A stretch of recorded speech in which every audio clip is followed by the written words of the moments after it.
In nomine Patris et Filii et Spiritus Sancti. Amen. Veni, Sancte Spiritus, repletuorum corda fidelium, et tui amoris in eis ingem accende. Emite Spiritum tum et creabuntur et renovabis faciem terre. Oremus Deus, qui corda fidelium Sancti Spiritus illustratione doquisti, da nobis in eodem Spiritu recta sapere, et eius semper consolatione gaudere, per Christum Dominum nostrum. Amen. Ave Maria, gratia plena Dominus tecum, benedicta tui mulieribus, et benedictus fructus ventris tui, Iesus. Santa Maria, Mater Dei, ora pro nobis peccatoribus, nunc et in hora mortis nostre. Amen. San José, nuestro Padre y Señor, santos arcángeles Miguel, Gabriel y Rafael, santos ángeles custodios, San Ignacio de Loyola, rogad por nosotros. Aunque es nuestro propósito en estos ejercicios no detenernos concretamente en pasos o misterios, no hacer meditaciones explicativas desarrolladas, sino que el ejercitante las haga por su cuenta, dando nosotros las pistas genéricas. En este caso, antes de abandonar la tercera semana sin dejarla nunca, porque como ya vimos al iniciarla, nunca se ha de dejar la meditación de la pasión, pero antes de introducirnos en la cuarta semana y los misterios de gloria, y recurrir a algunas otras indicaciones ignacianas que podrán ayudarnos, vamos a hacer esta contemplación en el Calvario, con María, al pie de la cruz.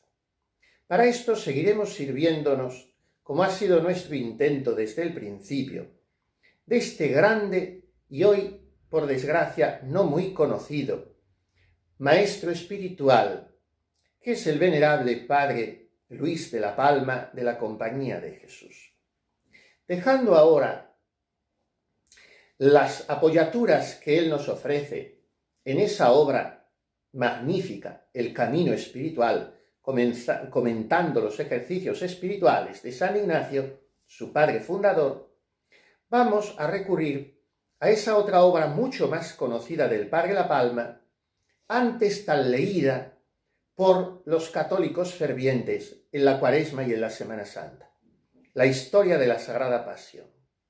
Ha sido tan divulgada que incluso hay ediciones de ella abreviadas y en las cuales el texto está trasladado, adaptado a lo que se llama el castellano actual, por no llamarle el castellano estropeado o corrompido. No soy personalmente amigo de esas versiones. Lo ideal, aunque cada uno naturalmente es muy libre y debe acudir a lo que más le ayude en lo que es opinable, para mí personalmente lo ideal es acudir al texto original, que tiene lo delicioso de un castellano que empieza a ser barroco sin ser abigarrado. Por lo tanto, es de muy agradable lectura. Tratemos de hacer ahora un resumen de los capítulos 37 al 39 de esta obra del Padre La Palma. En los dos primeros nos presenta a María en el Calvario. En el capítulo 37 expone este jesuita cómo la Virgen Nuestra Señora se puso con grande constancia cerca de la cruz. Insistamos en esta actitud, en esta disposición espiritual. Copiar a María en estar junto a la cruz con constancia. Sabemos por el Evangelio que estaban allí sus conocidos, dice Lucas 23:49, y los otros dos sinópticos, Mateo y Marcos, hablan de que había un grupo de devotas mujeres que le acompañaban y de discípulos del Señor. Le siguieron hasta el Calvario.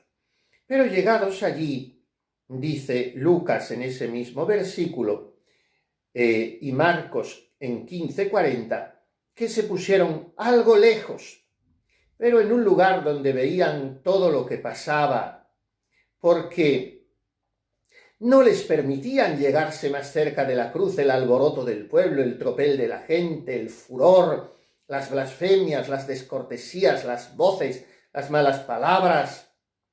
Estaban los tres ya colgados de sus cruces, los sacerdotes allí apasionados, vomitando su veneno, cansándose de decir injurias y blasfemias. Y entonces la Virgen, que había ido con aquel grupito, no estaba dispuesta a perder la ocasión. El sol se había ocultado, se había producido un eclipse de sol, se habían hecho tinieblas sobre toda la tierra, tenebre facte sunt, a sexta, dice San Mateo 27:45, usque adoram nonam, de sexta a nona, o sea, de las 12 a las 3 de la tarde en que murió el Señor, se eclipsó el sol y se hizo como de noche, cegando su luz los elementos y como ofreciéndose a un duelo hecho de luto por la muerte de su Creador. Y entonces, aprovechando aquella sombra que le hacía el sol, que parece que se había escondido para favorecer a la vergüenza virginal en un lugar tan público, y como siempre lo estaba, movida por el Espíritu Santo que la guiaba, se fue María Santísima acercando a la cruz, porque su corazón estaba clavado en ella. Las otras piadosas mujeres también se hallaban presentes con ánimo verdaderamente varonil a la muerte del Señor. Las más conocidas eran María Magdalena, hermana de Lázaro y de Marta, y otra María, mujer de Cleofás, por sobrenombre Alfeo, la cual llama San Juan hermana de la Virgen, porque en verdad lo era o porque estaban casadas las dos con dos hermanos, porque muchos piensan que ese Cleofás, marido de esta María, era hermano de San José, y esta María era madre de Santiago, al que llamaban el hermano del Señor. Santiago no el nuestro, sino Santiago el menor, y parece que era un primo segundo del Señor que se le parecía mucho, y por eso le llamaban su hermano. Y esta María era también madre de José, que algunos piensan que es el que perdió el sorteo en favor de San Matías cuando había que elegir a un apóstol sucesor de Judas. En fin, por eso se habla de hermanos del Señor. Pero nos interesa ir a la Virgen. Y nos dice San Mateo 27:56.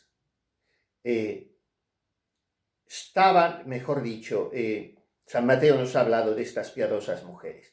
Nos dice que es el único que la nombra expresamente su hijo adoptivo, Juan Evangelista, 19:26.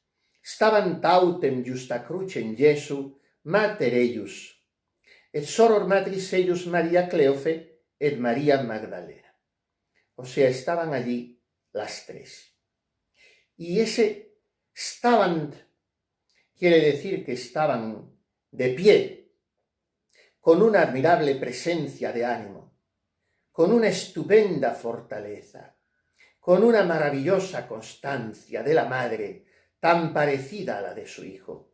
El hijo moría y ella no temía la muerte.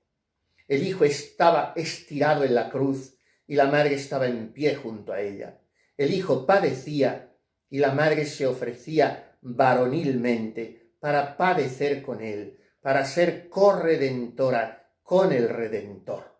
El hijo daba su vida por la salud del mundo y la madre estaba dispuesta a dar la suya en esa hermosísima corredención mariana, en la que tanto nos gusta creer y que tanto nos anima en nuestra vida espiritual.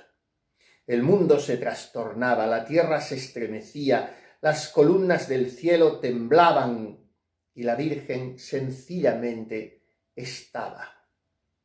Es lo que tantas veces hace la mayor falta, estar. Las piedras se hacían pedazos, pero el corazón de la madre estaba entero. Los vientos bramaban, las olas subían hasta el cielo, pero la navecilla de la Virgen, gobernada por el Espíritu Santo, iba firme, no se torcía un punto de la voluntad de Dios. Pongamos nuestros ojos en esos dos lagos serenos, llenos de agua, que son los ojos de María.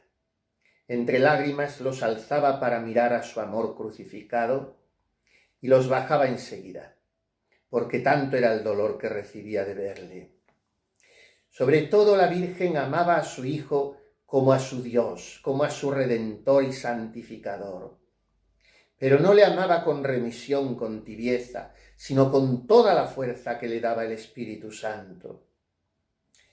Y los que hayan experimentado el amor del Espíritu Santo podrán entender un poco, siquiera sea lejanísimamente, lo que sucedía en el corazón de la Virgen, en el cual padecía ella tantas heridas como su Hijo tenía en el cuerpo.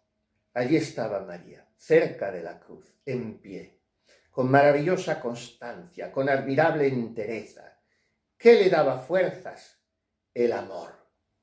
Dice Santa Teresa, tengo para mí que la medida del poder llevar cruz, grande o pequeña, es la del amor. Y el amor hace humilde la obediencia y hace incluso paradójicamente gozosa la sujeción a la voluntad de Dios. La madre estaba allí, en pie, y las cosas estaban trocadas, porque en algunas ocasiones quisiéramos no ser vistos de nadie, y en este caso Jesús se vio puesto en lo alto, donde le pudiesen ver todos. Y a su madre, que hubiese querido tener, ignorante de todo aquel sufrimiento, la tenía allí, a sus pies.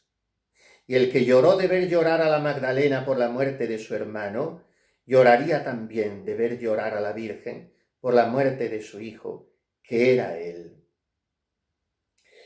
Aquí está María. Jesús sentía su presencia. Y entonces, apretando los párpados, exprimió como pudo la sangre que a cuajarones tenía acumulado en ellos y los clavó en los ojos de su madre, que estaba allí delante, y señalando con un doloroso y esforzado movimiento de su cabeza moribunda al evangelista, al discípulo amado que la acompañaba, quizá abrazándola un poco por los hombros, Jesús le dijo desde la cruz, mujer, he ahí a tu hijo. Y luego, al discípulo, señalándole a la madre, le dijo, mira, ahí está tu madre. Se trataba de una verdadera encomienda. Estaba entregándonos a María por madre. Estaba haciendo que por el corazón inmaculado de María, lleno de caridad, en adelante pudiéramos nosotros recibir la vida verdadera de nuestro Redentor, esa que nos mereció con su sangre en la cruz. María estrenaba su papel de nueva Eva que ya había aceptado cuando el ángel le anunció que iba a ser madre de Dios. Y señalando en Juan a todos los hombres, Jesús le decía, mulier, ecce filius tuus, mujer, estos son los hijos de tu dolor. Y a nosotros nos manda mirarla. He ahí a tu madre. Pero mirarla no de cualquier manera, sino como a cosa propia. Et exilla ora accepitean discipulus in sua, dice San Juan. Desde aquella hora el discípulo la recibió como propia, tomó posesión de aquel tesoro que su maestro le había encomendado y empezó a ejercer con María el dulce oficio de capellán. A continuación de estos dos capítulos, 37 y 38, el padre La Palma, en la historia de su Sagrada Pasión, añade un capítulo que hace un poco de gozne de quicio entre la tercera palabra, que es esta que acabamos de meditar, y la cuarta de Jesús en la cruz, que es la de su abandono. Dios mío, ¿por qué me has abandonado? Este breve capítulo es intitulado así por su autor. El tiempo que el Salvador estuvo vivo en la cruz, nos tuvo a todos presentes y se ofreció por nosotros. Terminemos con esta breve consideración. El Redentor estuvo en la cruz 3 horas, de sexta a nona. Era tal la angustia y el rigor de su tormento durante esas 3 horas, que si quería aliviar el dolor de las manos, acrecentaba el de los pies, porque todo el cuerpo se desplomaba sobre ellos. Si quería aliviar el tormento de los pies, se encogía el cuerpo y tenía que sustentarlo de las manos y se le iban rasgando las muñecas. En fin, es un tormento que no podemos ni siquiera imaginar. Pues bien, nosotros no lo podemos imaginar porque no lo vimos, pero Él, con sus ojos penetrantes, con su inmensa sabiduría, nos vio en su pasión. Pero nos vio de manera que nos tenía presentes cuando pendía de la cruz, de la misma manera que ahora somos y estamos. Y allí padeció por nosotros y se compadeció de nosotros. Pero no pensemos que fue algo así por junto, en general, que rogó por la humanidad en globo para que les fueran perdonados sus pecados. No fue así, sino que estando en la cruz nos tuvo presentes en su memoria a cada uno en particular. A cada uno en particular nos amó. Por mí en particular se ofreció, como si yo estuviese solo en el mundo. Más aún, entonces vio cada uno de mis pecados, con todas sus circunstancias, como los ve después cuando los voy cometiendo.